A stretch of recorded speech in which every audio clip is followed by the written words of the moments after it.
Kinaykoyom naman ni Christine ang kanyang kamao dahil sa inis. Naiinis siyang makita na mukhang nagkakaayos na nga talaga. Sina Denver at Angeline na tuluyan na ngang mababaliwala ang lahat ng mga pinaghirapan niya. Si Paolo naman ay napanunok na lamang ng sariling laway dahil sa mga naririnig niya at pakiramdam niya, siya ang pinaparinggan ng mga ito. Napatikim na lamang siya dahil pakiramdam niya may nakabarang kung ano sa kanyang lalamunan.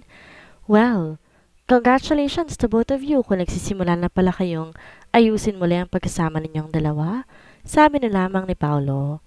Nang makita niya kasi ang itsura ni Christine, mukhang napipiko na ito, kaya sumabat na lamang siya sa pag-uusap ng mga ito. Thanks bro, sagot ni Denver kay Paolo. Kayo ng kapatid ko, kamusta? Mukhang nagkakamabutihan na kayo ah. In fairness, bagay kayong dalawa, sabat naman ni Angeline. Wala kaming relasyon ni Paolo, pwede ba ate? Tumigil ka na dyan. Inis na sabat ni Christine. Why? Totoo naman ang sinasabi ko ah. Bagay naman talaga kayong dalawa. Sagot ni Angeline sa kanyang kapatid. Ikaw, Paolo ha, wag na wag mo sasaktan niyang mabait kong kapatid. Baling naman niya kay Paolo. Ate, enough. Pwede ba wag mo na lang akong pakialaman? Ines na sabi ni Christine kay Angeline. Concern lang naman ako sa'yo, Christine. Ayoko lang na masaktan ka. Sagot ni Angeline. Huwag kang umasta na parang concern ka talaga sa akin. Alam mo naman na simula pa lang ay sa akin na si Denver, pero inahas mo pa rin siya. Di na napigilan pang sabi ni Christine sa kanyang ate Angeline. Sa pagkakaalam ko, wala akong inahas sa'yo dahil kusa ako minahal ni Denver.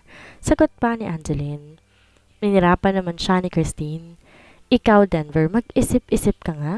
Niloko ka na ni ate Angeline noon tapos ngayon gusto mo pa rin siyang balikan. Nahihibang ka na ba talaga? Inis na sabi ni Christine kay Denver.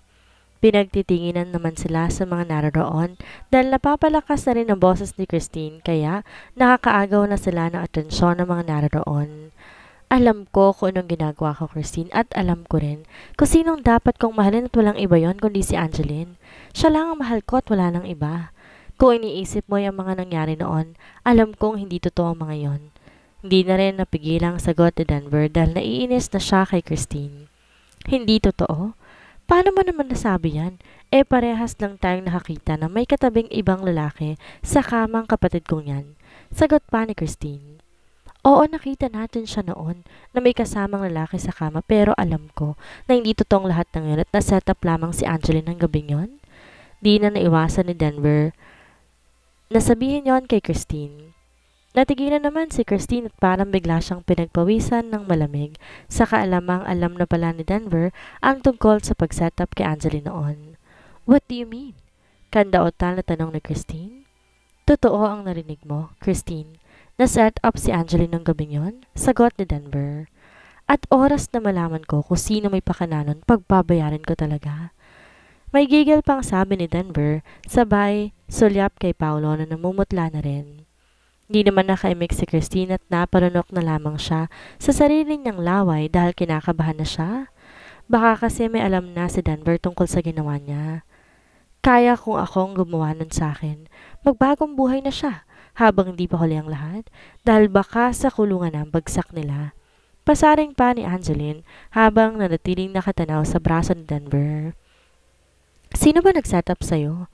Tanda-otan na tanong ni Christine. Hindi pa namin alam. Pagsisinungaling ni Angeline, saka siya bumitaw sa braso ni Denver at lumapit sa kanyang kapatid. Ikaw, baka alam mo kung sino. Bulong pa ni Angeline sa kapatid niya, saka siya dahan-dahang bumalik sa tabi ni Denver at muling humawak sa braso nito. Napaawang naman ang bibig ni Christine dahil sa pagkabigla. Pakiramdam niya may alam na talaga ang ate Angeline niya sa mga nangyari noon. Katahimikan naman ang namayani sa kanila pero nanatiling nasa kanilang atensyon ng mga naroon. Anak, may problema dito? Tanong na ni Mr. Mendez nang lumapit siya sa pwesto ng mga ito. Paglingon ni Mr. Mendez, nakita niya naman si Denver. Mr. Chua, ikaw pala yan. Baling naman niya kay Denver at nagpalipat-lipat siya ng tingin kay Denver at sa kanyang mga anak. Yes, Mr. Mendez. Happy birthday nga po pala sa inyo. Nakangiti pang bati ni Denver dito. Thank you. May problema ba kayo dito? Tanong pa niya. Wala naman po, Mr. Mendez. Nagkita lamang po kami ng aking asawa at kanyang kapatid. Dito nakasama po pala ng anak ninyo. Nagkakamustahan lang po kami, sagot ni Denver. Yes, Dad. Nagkakamustahan lamang po kami dito, sabat naman ni Paulo. Tumango-tango naman si Mr. Mendez. Ganun ba? Akala ko kasi kung ano na. Sige, maiwan ko na muna kayo dito. Enjoy the party. Sagot ni Mr. Mendez sa kanya iniwan ng mga to. Pagkaalis naman ni Mr. Mendez, sinamaan naman ng tingin ni Christine ang kanyang ate Angeline at saka walang paalam na tinalikuran ang mga ito. Iiling-iling naman at tinanaw na lamang ni Angeline ang kanyang kapatid dahil alam niyang napipikon na ito. Di na rin naman nagtagal sina Angeline at Denver sa party na yon at nagpasya na rin silang umuwi na lamang dahil wala naman talaga silang balak na magtagal pa doon. Nakakainis. Bakit ba palagi na lamang epal tong Angeline na to? Inis na sabi ni Christine pagkasakay niya sa kanyang sasakyan. Agad na rin niya tong pinaandar, diretsong pumunta sa bar na pag-aari ni Paulo. Kahit na wala naman doon ang binata, ay kilala naman din siya ng staff ni Paulo kaya malayo siyang makapasok doon. Pagkapasok niya sa bar, agad na siyang umorder na maiinom at ipinadala niya to sa opisina ni Paulo dahil doon niya napagpasyang maglabas ang sama ng loob at dadaanin na lamang niya to sa pag-inom ng alak. Grabe kasi ang inis na nararamdaman niya kanina. Pinili na lang muna niya na huwag makailaman ng ate Angeline niya dahil naiinis siya sa tuwing nakakita niya ito. Pero sadyang mapaglaro nga naman ang tadhana at palaging pinagkikita silang dalawa ng hindi inaasahan. Pagkarating ng kanyang order ng mga alak, agad niya na tong dinampot saka uminom. Naging sunod-sunod na ang pag-inom niya hanggang sa datna na siya ni Paulo na langong-lango sa alak. Hey, di ba naman sinabi na dito ka pala pupunta? Eh di sana nasamahan kita. Hindi rin naman kasi kita makonta kanina pa dahil naka-off yata yung phone mo. Agad na sabi ni Paulo pagkapasok niya sa kanyang opisina. Pagkarating kasi niya sa kanyang bahay, agad nang binilita na isang staff niya na naroon nga si Christine sa bar sa kanyang opisina kaya dali-dali siyang pumunta doon. Sorry, pasensya ka na ha. Nainis kasi ako sa party kaya umalis na lamang ako. Hindi na rin kita inabala pa dahil ayoko naman na madamay ka pa sa inis ko. Sisinok-sinok pa na sabi ni Christine dahil sa kalasingan. Wala na naman akong ginagawa doon eh. Sana nagsabi ka na lamang kanina pa. Para hindi na ako nagtagal pa doon, sagot ni Paulo. Hindi kasi malapit sa ama niya si Paulo dahil pinipilit siya nitong hawakan ng kanilang kumpanya pero palagi siyang tumatanggi dahil ayaw niyang humawak ng malaking kumpanya.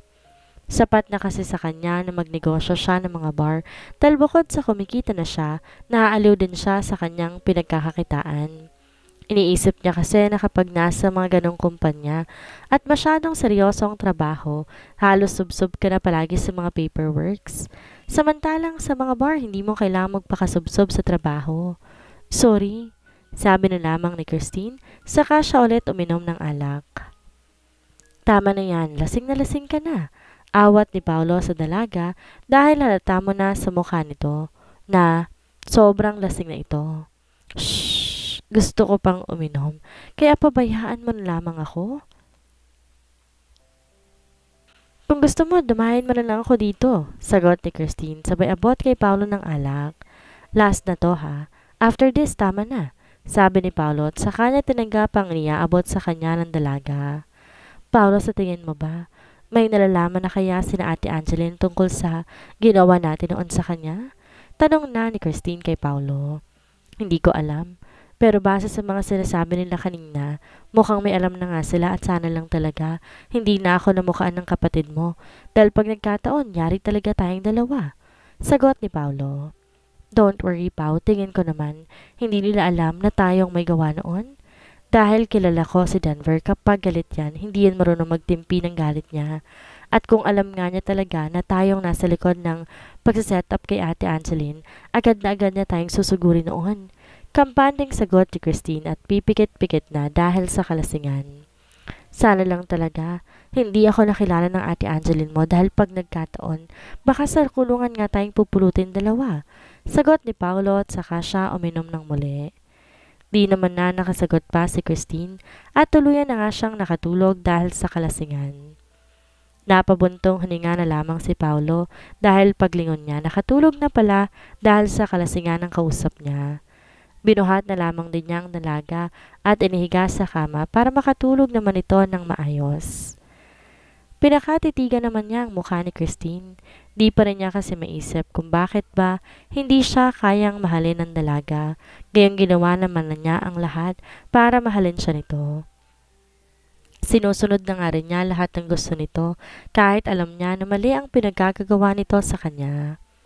Sobrang mahal na nga ni Paulo ang dalaga kaya dumating na sa punto na talagang halos ayaw niya na tong paalisin sa tabi niya at nasasaktan niya na rin ito paminsan-minsan dahil naiinip na rin naman siya at naiinis na rin sa minsan dito dahil wala na tong ibang bukang bibig kung hindi si Denver na lamang. Palaging si Denver ang iniisip ng dalaga kaya naiinis na rin siya dito minsan. Iniayos naman niya ang pagkakahiga sa dalaga. Kinintilan pa niya ito na magaang halik sa labi bago siya nagpasyang lumabas muna ng silid na iyon dahil ramdam niya na nabubuhay na naman ang pagkalalaki niya at baka hindi niya na mapigilan pa ang libido niya. Kaya nagpasya na lamang siyang lumabas na muna ng silid na iyon. Pagkaalis naman ni Angeline at Denver sa event na iyon, agad nang inihatid ni Denver si Angeline sa unit ng mga ito.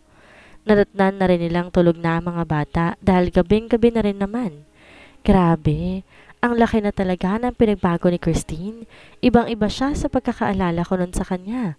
Di na napigilan pang sambit ni Denver nang maupo siya sa sofa na naroon sa bahay ni Angeline dati.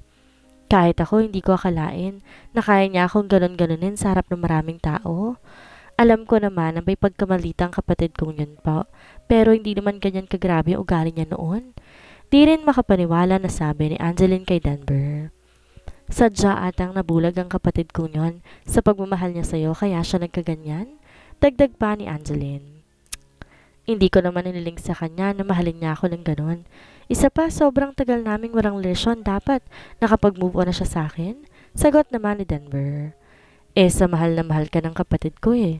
Bakit ba kasi hindi mo na lang siya balikan ng mga panahong wala ako dito? Sagot ni Angeline, saka siya pumunta sa kusina para kumuha ng maiinom. Sumunod din naman si Denver kay Angeline. Nagulat pa nga sila Angeline nang pagharap niya na sa lukaran na pala niya si Denver. Sa hindi ko na siya mahal eh, bakit ka siya babalikan? Sagot ni Denver, saka niya inilapit ang mukha niya sa mukha ni Angeline. Ikaw ang mahal ko, Angeline, at hindi yun nawala kahit ilang taon ang lumipas simula nang umalis ka. Mahal na mahal kita mula noon hanggang ngayon. Dagdag pa niya at sa kanya hinalikan si Angeline. Nagulat naman si Angeline sa ginawa ni Denver kaya hindi siya agad nakareact. Nang maramdaman niyang ipinapasok ni Denver ang dila nito sa bibig niya, doon na biglang bumalik sa wisyo si Angeline at naitulak niya si Denver kaya naman nabitawan nito ang labi niya. Denver, di ba? Napag-usapan na natin ang tungkol sa bagay na yan? Sabi ni Angeline, sabay iwas ang tingin kay Denver, tsaka siya nagmamadaling lumabas ng kusina. Agad naman siyang sinundan ni Denver at niyakap siya nito mula sa likuran, kaya napatigil si Angeline sa kanyang pagkakbang. Angeline, please, huwag na nating pahirapan pa mga sarili natin. Sabi ni Denver at sa kanya iniharap sa kanya si Angeline. Mahal na mahal kita, Angeline, at ikaw lang ang mamahalin ko habang buhay. Dagdag pa niya at sa kanya muling hinalikan si Angeline. Unti-unti namang nadadala si Angeline sa paghalik sa kanya ni Denver at namalay na lamang niyang tinutugunan niya ang paghalik nito sa kanya. Ang banayad na paghalik ni Denver ay unti-unting naging mapusok, lalo na nang maramdaman niya tinutugon na ni Angeline ang paghalik niya rito. Dahan-dahan naman niyang binuhat si Angeline nang hindi napuputol ang paghahalikan nila. Sa kanya to dinala sa isang silid na naroon sa unit na yon. Pagkapasok nila ng silid na yon, agad na nilock ni Denver ang pinto. Sa kanya dahan-dahang inihiga si Angeline sa kamang naroon. Saglit pang binitawan ni Denver ang labi ni Angeline at kapwa pa naghahabol ng hininga. Mahal na mahal kita, Angeline, at kahit hindi na ako makapaghintay pa, naiparamdam muli sa'yo kung gaano kita kamahal?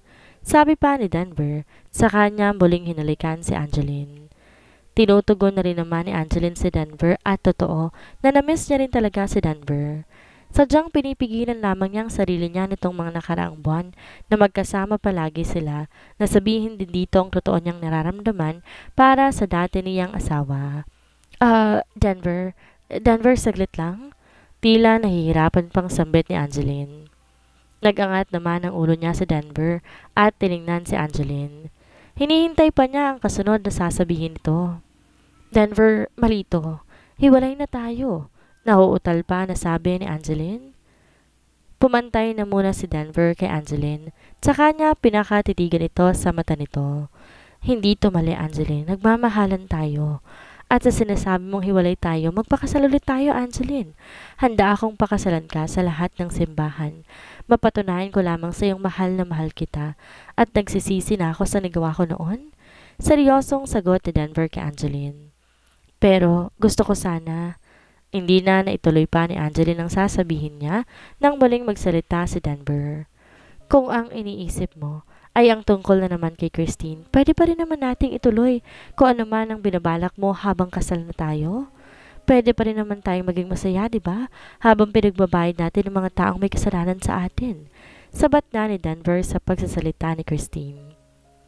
Napabuntong hininga si Angeline, saka siya tumangutango dahil may punto rin naman si Denver. So, pwede pa ba natin tong ituloy? Tanong na ni Denver kay Angeline sa nangaakit niyang boses habang hinahalik-halikan niya si Angeline. Mapipigilan pa ba kita? Nandyan ka na. Nakataas ang kilay na sagot ni Christine kay Denver.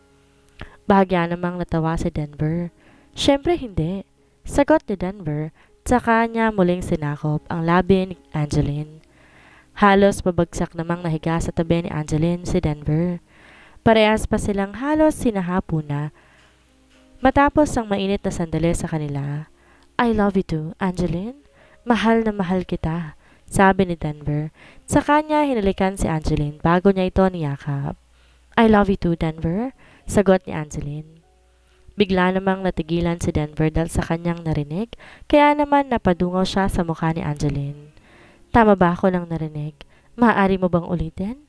Hindi makapaniwalang sabi ni Denver.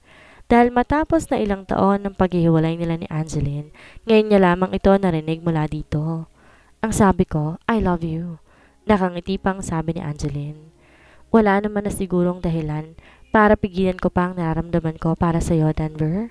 Mahal na mahal kita. At siguro nga tama ka na pwede tayong maging masaya habang pinagbabayad natin ng mga taong sumira sa pagsasama natin. Dagdag pa ni Angeline. Hindi naman makapaniwala si Denver sa kanyang narinig, kaya hindi niya na mapigilan pa na mapaluha. Hey, umiiyak ka ba? Hindi ka ba masaya? Kunot noong tanong na ni Angeline kay Denver na makita niya na tumutulo na ang luha nito. Umiling-iling naman si Denver sa kanya. Hindi ako masaya, kundi masayang masaya ko, Angeline. Hindi mo alam kung gaano ko kasaya ngayon, Angeline. Mahal na mahal din kita. Mahal na mahal ko kayo ng mga anak natin. Umiiyak na sagot ni Denver kay Angeline. Nginitian naman siya ni Angeline. I love you, sabi ni Angeline. I love you too, Angeline. Sagot na ni Denver, sa kanya muling kinintilan ng halik sa labi si Angeline. Halik na banayad lamang sa umpisa hanggang sa naging mapusok at muli pinag-isa nila ang kanilang katawan dahil totoong namimiss na nila ang isa't isa. Kaya naman muli, ipaparamdam nila kung gaano nila kamahal ang isa't isa. Kinabukasan, nagising na lamang sina Angeline at Denver dahil sa sikat ng araw na nagmumula sa bintana ng silid na iyon. Kahit masakit pa ang kanilang katawan, lalo na si Angeline, ay pinilit nilang kumilos dahil baka maabutan pa sila ng kambal na wala ng saplot. Agad namang pumunta ng CR si Angeline at naroon na rin Dan sa loob ng silid na iyon dahil ramdam niya na ang panlalagkit ng kanyang katawan. Iika-ika pa siyang naglakad papunta ng CR dahil ramdam niya ang pananakit ng kanyang buong katawan dahil sa ginawa nila ni Denver kagabi. Walang kasawaan kasi siyang inangkin ni Denver hanggang sa parehas na lamang silang nakatulog na dalawa. Sinundan naman siya kaagad ni Denver at akmang sasarahan na niya ang pinto ng CR nang bigla humarang si Denver doon. Sabay na tayong maligo, sabi ni Denver sabay kindat kay Angeline. Denver, tumigil ka nga. Tanghali na oh. Baka biglang pumasok ang mga bata dito sa kwarto. Sabay ni Angeline kay Denver dahil alam niyang may binabalak na naman to sa loob ng CR kaya gusto na naman itong sumabay. Hindi yan. Nakalak ang pinto kaya hindi nila yan mabubuksan. Sagot pa ni Denver. Sa kanya ay tinuro ang lock ng pintuan ng kwarto. Napasilip naman doon si Angeline at napapailing na lamang siya dahil naninigurado rin talaga si Denver na walang makakaistorbo sa kanilang dalawa. Agad din pumasok si Denver sa loob ng CR. Hinila na niya si Angeline at impit pa ngang napatali si Angeline dahil sa ginawa ni Denver. Agad naman na sila na tumapat sa shower na naroroon. Napatingala naman si Angeline dahil sa ginagawa sa kanya ni Denver. Denver, tama na. Tanghali na oh. Hinihintay na tayo ng mga bata. Awat na ni Angeline kay Denver. Sandali na lamang to. Sagot naman ni Denver. I love you. Bulong ni Denver sa punong tenga ni Angeline, sa kanya ito hinalikan sa noo. I love you too. Hinihingal pa na sagot ni Angeline kay Denver. Nang mahimasmasan silang dalawa at nakabawi na ng kanilang lakas ay pinagpatuloy na nila ang kanilang pagliligo. Halos paliguan na nga ni Denver si Angeline hanggang sa matapos na silang dalawa. Paglabas sila ng CR agad namang nagbihis si Angeline ng kanyang damit. Pagtingin niya kay Denver, kakamot-kamot ito sa kanyang ulo. May problema ba? Tanong ni Angeline kay Denver. Nakalimutan ko. Wala nga pala akong damit dito. Sagot ni Denver kay Angeline. Bahagya namang natawa si Angeline dahil sa itsura ni Denver. Sandali, meron yata akong malalaking damit dito eh. Sabi ni Angeline at saka siya pumunta sa mga damitan niya at naghanap ng malalaking damit niya doon. Eto, suotin mo na lang muna yan. Pasensya ka na kung wala akong damit na pwede mong maisuot. Yung pants mo, suotin mo na lamang ulit. Sabi pa ni Angeline, sa kanya ay niabot ang mga damit niya dito. Salamat. Sagot ni Denver, sa kanya kinuha ang iniaabot ni Angeline na damit sa kanya. Okay lang naman sa kanya, naisuot ulit ang pants niya pero ang pang-itaas niya, nahihiya siya na lumabas na nakapang formal attire pa. Agad na rin naman na nagbihis si Denver dahil alam nila na naghihintay na ang kambal sa kanila.